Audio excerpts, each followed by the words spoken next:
Hey, Shawnee. Don't match.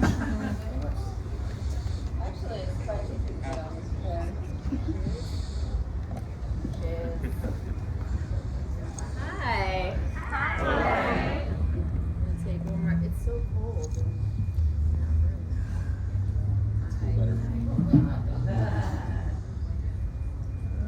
My daughter / attendant.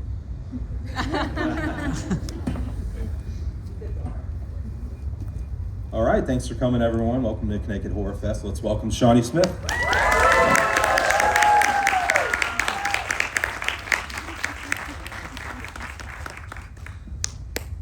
All right, so obviously we're going to get into Saw, but let's start with kind of your first foray into the horror genre. 1980s classic, Summer School. Summer School. That was it. Rick Baker. Chainsaw and Dave are beloved characters in the horror universe, for sure. Y'all were around in the 80s, right? Oh, yeah. Several of you. And me, of course. But let's start with the Blob. 1988's the Blob. So great remake. Were you familiar with the material before? Did you see the original? I did. It's one of the few remakes that was actually, I dare say, better than the first one. I think a lot of us agree there. Big fan of McQueen, but. So what attracted you to the film? Like, did you read the script and say, we can do the Blob better than the classic, or? No, I just got an audition and was like, God, give me the part. And that, a lot of practical effects and goo involved in that. Yes, bring back the goo, people. Right? Yeah. So what was that? Obviously, you have your feet in both camps there. What was the experience like? How was it different from obviously the CGI of today? It was wild. I mean, it was crazy. Every day, Chuck Russell was like a teenager, just like, ah! And every scene, there was so many different methods to each scene, it was just mad scientists, kids in the, arts and crafts room. It was wildly creative, somewhat dangerous. And it was pretty cool. Kind of like the last music video my daughter did. We were doing practical effects and making miniatures, and it felt like that again, it was really fun. What was it like working with Kevin Dillon? Oh, Johnny Drama. He was the yin to my yang. I was so serious and, in spiritual battles, and he was just like, what's up? It was fun. So we'll fast forward a little bit to Saw. Amanda Young, great character.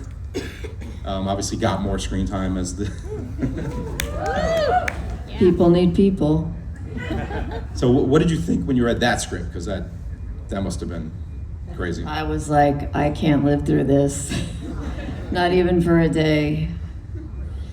And then they showed me the short with Lee playing my part. And I was like, okay, I'll live through it.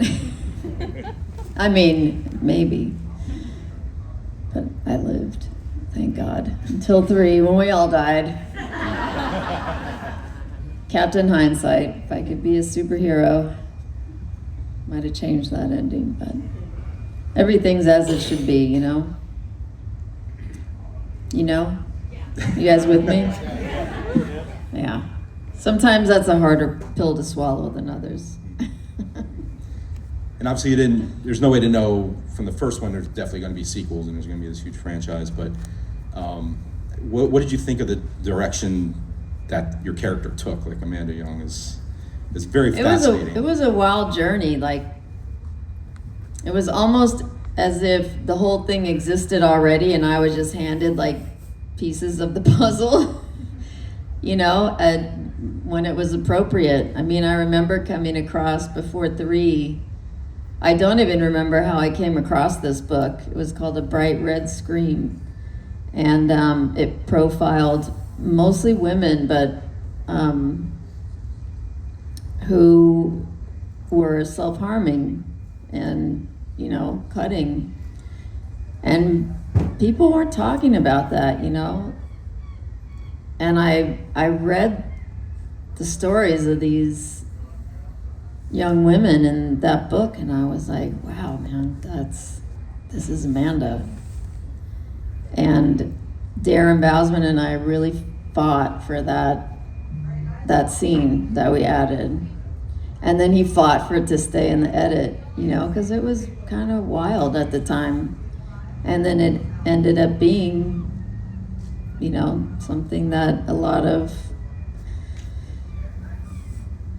future women, like 3 generations, I mean, men and women, but, you know, that really touched something that was real. And so, like, back to it's kind of as if the whole thing existed already outside of time, you know, and it's just doing what it's doing, did what it did, and it's been beautiful. And to do 10 was like, it was such a gift, you know, because I will never forget that first scene I filmed when the garage door opens. And it was as if I was holding 3 generations of Amanda fans in me coming back to her, you know. It was wild. And what was it like working with the great Tobin Bell? Obviously, you guys were you know, literally a team. I'm the yin to his yang. We were well matched. We both had the same approach, which was like, who are these human beings? What's their relationship? How do they spend their days? You know, the small things. And so those were our rehearsals for Saw 3. You know, we would just walk and talk and have tea and take silly photos in photo booths. And it was pretty cool, and I think it resonated with the fans. You know, we just felt like the whole thing would kind of hinge on the reality of their relationship, you know? Our relationships are really everything. People need people. We all know which of the contraptions you're most associated with, your character was. But besides that, what was your favorite one? Which is a sick question. But I always had this like weird affinity for the Ice Queen, you know? It was beautiful. Not, but I just, you know, it's really horrifying. but yeah, I thought that was pretty kind of artistic. Yeah. Well, we want to hear your questions, obviously. I do have one more for you, though. Besides the Saw films, what is your favorite horror film?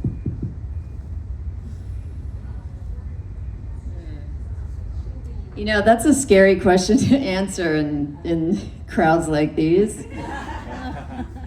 I mean, you know, it's hard to outdo The Exorcist from every angle, you know. And Linda Blair, and that was just, yeah, like, props to her for living through that. I mean, that's a good one. That's a controversial take. That's a great film. I know. Cliches are cliches for a reason, right? Absolutely. All right, Ken, we ready? We are all set. All right. Anybody have a question for Shawnee? Well, we got right here. Sorry, I'm going to work my way around. Hi. Hi, I know you. I know you. Well, now I know you. It was nice to meet you. But You too. I have a question because I know you've done TV as well and movies. Which one do you prefer? TV, movies? Does it matter? I've been blessed to work in all the formats, you know, from theater to TV to film, and they all have their different aspects that are really cool. So I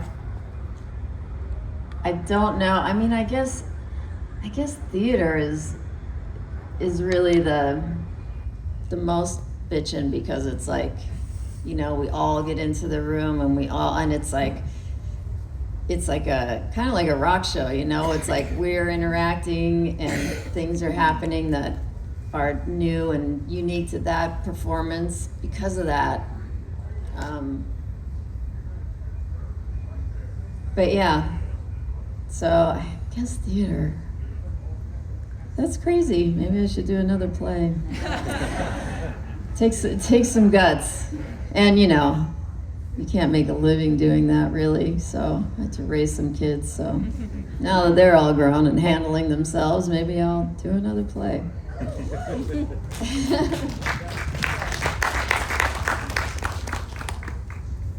Somebody's obsessed. Hello. You bring so much pathos to Amanda in every screen appearance, and I was just wondering how you got into the mindset of Amanda Young before filming. Well, I reckon there's some pathos in me somewhere. And playing her just gave me the permission to dive deep, you know, into that kind of,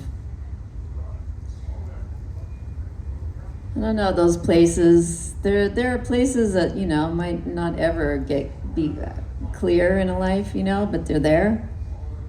And so I just kind of, you know, swam around in those areas with her. It was really kind of cool.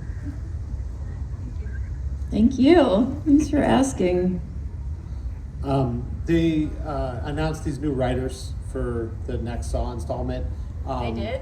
Who's writing? Yeah, I didn't retain the names. I saw Jeffrey Tock and Greg Weidman under the guidance of original creators James Wan and Lee Winnell. Interesting. Who are they? Right, exactly. Do they know me? That was my question for you. I don't have the answer. But like, I guess first question would be like, would you anticipate a call, or have you ever contributed in any way to like story or anything like that? And if not, and none of that, like where would you want to see the franchise go, or where could it go in this era that we're in, where, you know, of obsession and these new movies doing different things? Man, those movies are cool.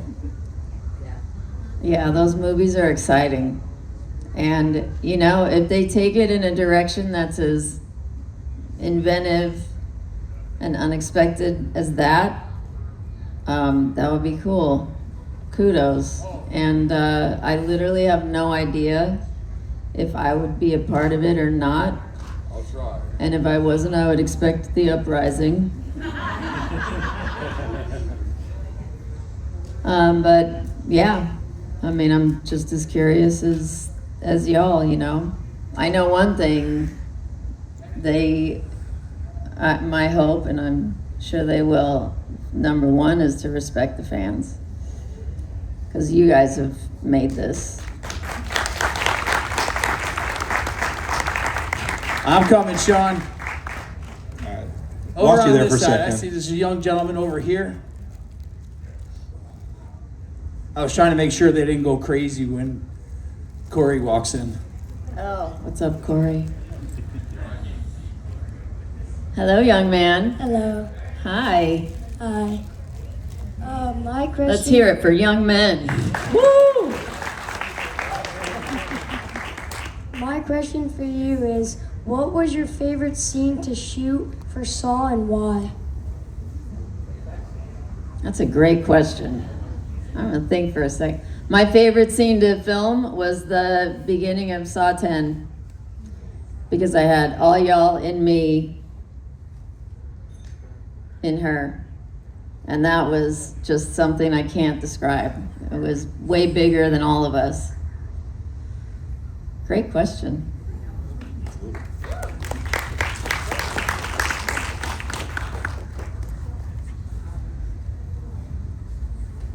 Long walk.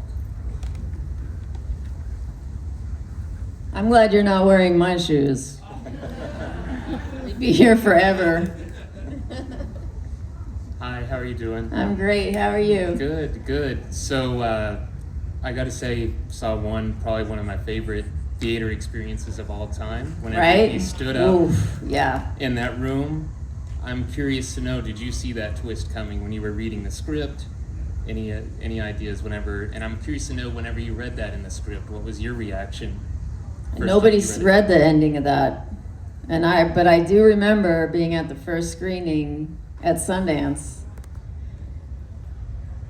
And when that moment happened, I've never had a theater experience like that. It was wild. And I remember we were sitting in the back row, and I just remember all of us looking at each other and just going like, holy shit. I mean, it was on, game on. Yeah, that was something else. That was like film history.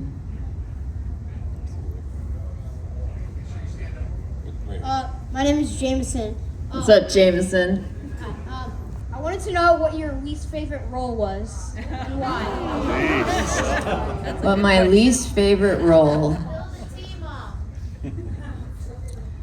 My least favorite role. Well, that's a tricky question because, like, every role that I played, and I've been doing this for a long time, so a lot of the roles, I mean, one of my greatest joys in life was birthing and raising the young woman who's grown up to become a writer-director herself, and to see, and in the last few years, you know, to see so many more women in filmmaking and parts. So, but I kind of made a career out of, I mean, Meg Penny was a bitchin' female character, but I did like make a career out of like putting a human being into a very kind of, you know, so like when I did Armageddon, the character name was Bimbo. I remember showing up for work that day, and on a piece of masking tape that a PA had put on my little honey wagon door said Bimbo. And I remember going to the PA and I was like, excuse me. I brought a red wig with me. I think I had short white hair at the time, but you know, I brought like the lady parts. And I remember going up to him and saying, excuse me, do you think we could write the redhead? And then I made my first corporation. I called it Redheaded Woman. So, I mean, that story comes to mind. But as far as least favorite character, I couldn't pick one because I don't think I've ever played a character that I didn't love and find the human being in. You know? I just always required that kind of motivation. Good question. All right, so this question's completely off topic, but what's your favorite fruit? That's a funny question. Because I'm going to tell you something about me. I don't eat fruit. However, avocado is a fruit, and that is one of my favorite foods. Avocados and lemons. And limes, citrus. But the other day, I had a couple pieces of strawberry and a piece of cantaloupe, and I was like, what's happening? I didn't even know why I did it, but I didn't gag.